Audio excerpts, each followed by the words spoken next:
Bonjour à tous, merci d'être là et d'avoir switché un peu de la pause déjeuner pour venir ici, c'est sympa. Pour ceux qui ne me connaissent pas, je m'appelle Marie Villet, je suis directrice d'agence chez Zenica à Nantes, du coup. Dans des vies professionnelles antérieures, j'ai été recruteuse, commerciale, manager, et dans ces rôles-là, j'ai utilisé sans vraiment le savoir des techniques d'OSINT, que ce soit pour rechercher des entreprises, des personnes, etc. Et je me suis dit, wow, c'est un truc qui m'intéresse, je vais creuser un petit peu. D'où ce talk. L'OSINT, c'est quoi? Je pense que certains d'entre vous le savent, mais c'est un acronyme pour Open Source Intelligence. En fait, c'est l'art de collecter, analyser, exploiter des informations qui sont accessibles à tout le monde. Donc via des sites web, des réseaux sociaux, des articles de journaux, des images satellites, enfin tout et n'importe quoi. Ok, super, donc on collecte, on analyse, on exploite des données, ça veut dire quoi, on en fait quoi? En fait, le but, c'est surtout de mettre en relation toutes ces informations-là pour les interpréter et en faire quelque chose. Je vous donne un exemple, vous cherchez à louer ou acheter une maison, un appartement, vous allez sur les annonces, il n'y a jamais l'adresse. Bon, c'est chiant, il faut trouver l'adresse. Donc, grâce aux informations qu'il y a sur l'annonce, que ce soit à 500 mètres d'une école, à 500 mètres d'un arrêt de métro, ou vous voyez par la fenêtre que les voisins ils ont des tuiles, ou ils ont des ardoises, qu'il y a des Velux, etc. Vous pouvez en déduire, grâce à toutes ces informations-là, l'adresse en cherchant un petit peu, beaucoup, sur Google Earth. Ça, c'est de l'OSINT, d'une certaine manière. Pareil, vous êtes intéressé par l'histoire de votre famille et vous essayez de construire un arbre généalogique. Bah là, vous allez chercher dans plein de sources ouvertes, état civil, réseaux sociaux, etc., photos, des informations pour construire cet arbre généalogique. C'est un peu de l'OSINT aussi. Voilà. Ça, c'est à titre un peu perso. Il y a des gens qui vont faire bien plus avec l'OSINT. On en parlera. L'OSINT, c'est aussi une branche de la cybersécurité. Et il y a plusieurs spécialités en fonction des outils qu'ils ont utilisés, des infos que l'on recherche et des domaines qu'on cible. Pour illustrer tout ça, on va prendre un cas concret direct, ça sera plus simple. On va parler de Strava. Strava, je pense qu'il y en a qui connaissent un peu, peut-être. C'est une application, pour les plus sportifs d'entre nous, pour enregistrer et partager ses performances sportives, surtout de la course et du vélo, peut-être, des trajets, en tout cas géolocalisés. Et on les partage pour montrer à quel point on fait des trucs de ouf. En 2017, Strava a partagé ce qu'on appelle une heatmap. C'est du coup pour montrer à quel point son application est utilisée par plein de gens dans le monde entier pour faire sa promo. Super. Moi, je trouve que c'est plutôt une mauvaise idée. Bon. Parce qu'en fait, quand on zoome, beaucoup, dans des zones où normalement il n'y a pas grand monde, notamment en Afghanistan, on peut voir qu'il y a des gens qui font des courses, et des courses autour de bâtiments qui ne sont pas censés vraiment exister. Et en fait, bah, c'est des bases militaires. Et du coup, on peut géolocaliser des bases militaires américaines, françaises aussi, hein, on n'est pas en reste, on est aussi dans le même bateau. Et donc, vous imaginez les répercussions que ça peut avoir de trouver ce genre d'informations. Strava à d'autres petites affaires dans le même genre. Le Monde, du coup, a fait une grosse enquête et grâce à Strava et notamment toujours à ces tracés géolocalisés, a permis de trouver les localisations exactes 3 jours à l'avance de 3 chefs d'État, Emmanuel Macron, Vladimir Poutine et Joe Biden. Alors, comment? Enfin, c'est quand même assez précis. Et bien, en fait, ces personnes-là ont des gardes du corps. Ces gardes du corps apparaissent sur des photos officielles, non officielles, toujours. Il est assez facile de trouver leur identité grâce à ces photos, parce qu'ils ont, comme beaucoup d'entre nous, des réseaux sociaux où ils partagent pas mal d'informations personnelles. Une fois qu'on a ça, on peut aussi trouver leur Strava, qui partagent aussi généralement sur leurs réseaux sociaux, et donc les courses qu'ils font. Et ces personnes-là, les gardes du corps, vont généralement en mission pour repérer les lieux où les chefs d'État vont 3 jours à l'avance, et font des courses, parce que bon, ils s'entretiennent physiquement. Et donc, grâce à ça, eh bien, on peut savoir où sont les chefs d'État 3 jours à l'avance. En soi, c'est des données anodines. Les gardes du corps font rien de mal, ils vont sur les réseaux sociaux, ils partagent des informations sur Strava, bon, voilà. Sauf que tout ça combiné, et tout ça grâce à une enquête qui a pris pas non plus trop de temps, eh ben, on peut quand même définir des informations qui sont sensibles. Donc voilà, donc Strava a dit bah, nous on n'y est pour rien, et puis les chefs d'État ont dit non, c'est pas grave. Voilà, bon, vous en verrez moi, je trouve que c'est un peu grave dans le sens où ces personnes-là, on peut les kidnapper, etc., etc. Bref. Donc, on a utilisé quoi comme spécialité pour ces deux cas-là? On a utilisé tout ce qui est évidemment GeoInt, donc Geospatial Intelligence, avec les Google Maps et compagnie. On a utilisé Social Media Intelligence, donc tout ce qui est en rapport avec les réseaux sociaux, avec Strava, avec Facebook, etc. On a utilisé Imagery Intelligence, parce qu'on avait les photos des gardes du corps et qu'on en a trouvé leur identité grâce à ces photos. Par contre, on n'a pas utilisé tout ce qui est Signal Intelligence. Donc là, en fait, les sources, c'est des ondes radio ou satellites. C'est comme ça qu'on fait des écoutes téléphoniques, des écoutes de communication entre des sous-marins, des bateaux, des avions, ce genre de choses. C'est quand même un poil plus poussé que ce qu'on vient de voir.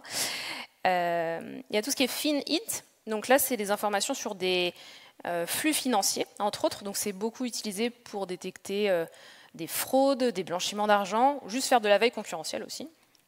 C'est utilisé par les banques, la police et des entreprises de conseil financier. Voilà, ce genre de choses.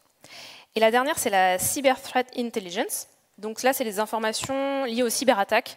C'est pour dresser des portraits d'attaquants, c'est pour mettre en exergue des tendances, des secteurs d'activité plus touchés que d'autres, des méthodes utilisées pour mieux s'en défendre. Voilà, donc pour mieux s'en prémunir.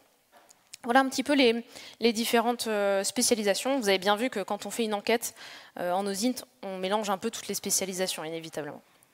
Mais il y a des gens qui sont spécialisés et qui travaillent ensemble pour ce genre de choses. Voilà.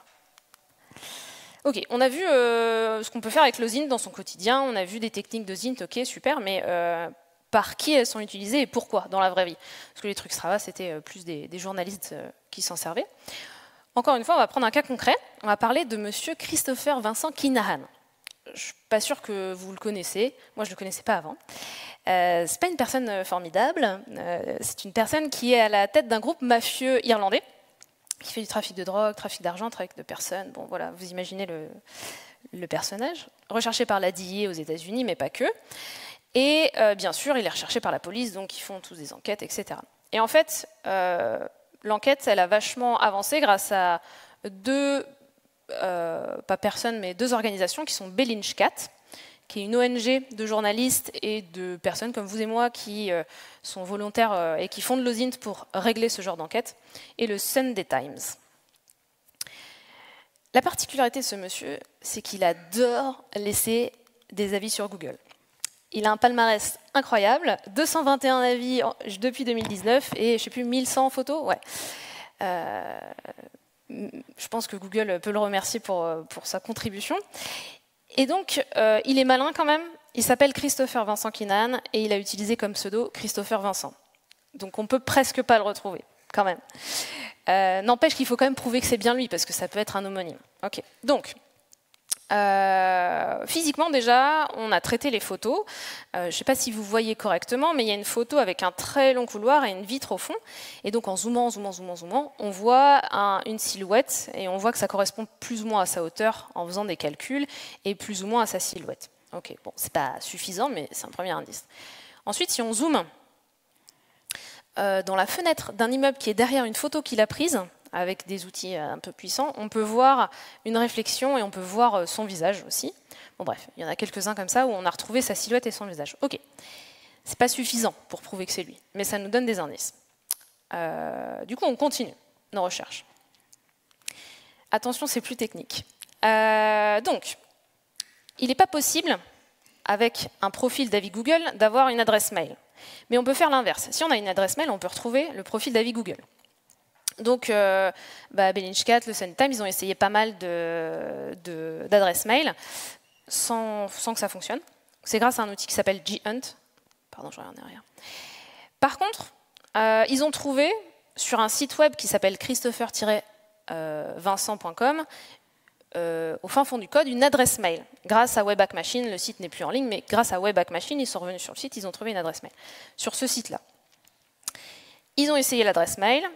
Banco, sur Ghunt, quand on va dans le code et qu'on va du coup sur la partie, là ça fonctionne. C'était celle-là. Donc grâce à Ghunt, on a trouvé une adresse mail qui correspond au profil. L'adresse mail, elle est reliée à un site web qui est quand même le site web de la personne. On va encore aller plus loin, on va essayer de prouver davantage que c'est bien lui. On a mis cette même adresse mail dans l'API WhoisXML, qui est un outil, enfin une plateforme pour récupérer des informations sur les enregistrements de propriété d'un site web. Et en fait, on a vu que l'adresse mail, elle est liée à un autre nom de domaine qui s'appelle scryinsider.com. Et quand on va voir l'adresse physique qui est liée à ce site web, au domaine du site web, c'est aussi l'adresse physique qui est dans un avis de recherche pour Christopher Vincent Kinahan aux États-Unis. Donc là, c'est bon, la boucle est bouclée, on sait que c'est lui, l'adresse mail, tout ça, c'est bon. Super, on l'a trouvé, on va l'arrêter. Ça va être génial. En fait, non, parce que Christopher Vincent Kinahan, il vit sa best life à Dubaï, et Dubaï n'extradie pas les criminels. Donc voilà. Mais on sait où il est. Voilà, tout ça pour vous dire, toute cette histoire-là pour vous dire que l'OSINT, c'est utilisé par la police, les forces spéciales et l'armée pour traquer des criminels. Ça marche beaucoup pour les pédocriminels, ça marche aussi pour les violeurs, ça a été beaucoup utilisé pour l'affaire Pellico, entre autres. C'est aussi utilisé par les journalistes d'investigation, comme on l'a vu sur les précédents exemples, et des volontaires qui aident à résoudre ces affaires. C'est utilisé bien sûr par des entreprises et bien sûr par des personnes malveillantes, forcément. Si ce talk vous a intéressé, vous a donné un petit peu envie d'en savoir plus, de creuser, de vous amuser, je vous propose quelques ressources pour débuter. OSINT for Fun, moi c'est un peu comme ça que j'ai... Enfin non, c'est comme ça que j'ai approfondi mes connaissances. C'est une plateforme en fait pour le fun justement, où vous avez des petits challenges, notamment en décembre, ils font un calendrier de l'Avent challenge avec un classement et tout, c'est super cool, on peut le faire avec ses collègues, c'est marrant. Bon bref, il y a plein de challenges et ils ont un Discord où ils vous aident à résoudre les challenges, ils vous donnent des solutions, tout ça, donc c'est plutôt sympa. C'est une plateforme qui est avec des gens très sympas et très ouverts. OSINT.fr, donc une plateforme française où du coup là on va commencer plutôt à résoudre des enquêtes, à aller dans du plus concret. C'est pareil, il y a un site, il y a un Discord, il y a beaucoup d'échanges et de discussions possibles, donc c'est aussi agréable. Le Reddit, Reddit, ROSINT, où pareil vous pouvez voir plein de cas concrets, plein de choses et poser aussi pas mal de questions. Les CTF, Capture the Flag. Moi, j'en fais beaucoup. Je suis pas technique, je ne sais pas développer, voilà, mais j'en fais beaucoup avec mes collègues sur la partie OSINT. Moi, je fais ça, eux font le reste. Et c'est plutôt sympa aussi pour tester ses connaissances et s'amuser. Et il y a une plateforme qui est intéressante aussi pour peut-être les ados ou les plus jeunes d'entre nous. Ça s'appelle The OSINT Project, qui est du coup développé pour en apprendre un peu plus sur le OSINT et puis sur les données, quoi partager, ne pas partager, etc. Donc ça c'est intéressant si vous avez des enfants ou des ados. Voilà. Je vous laisse sur cette slide. J'ai une slide de remerciement, mais si vous voulez prendre une photo ou noter. Et puis je vous remercie. Je ne sais pas si il me reste 1 minute, donc les questions, je ne sais pas si c'est très pertinent. Bon. En tout cas, je suis là si jamais vous avez des questions ou envie d'échanger sur le OSINT. Merci.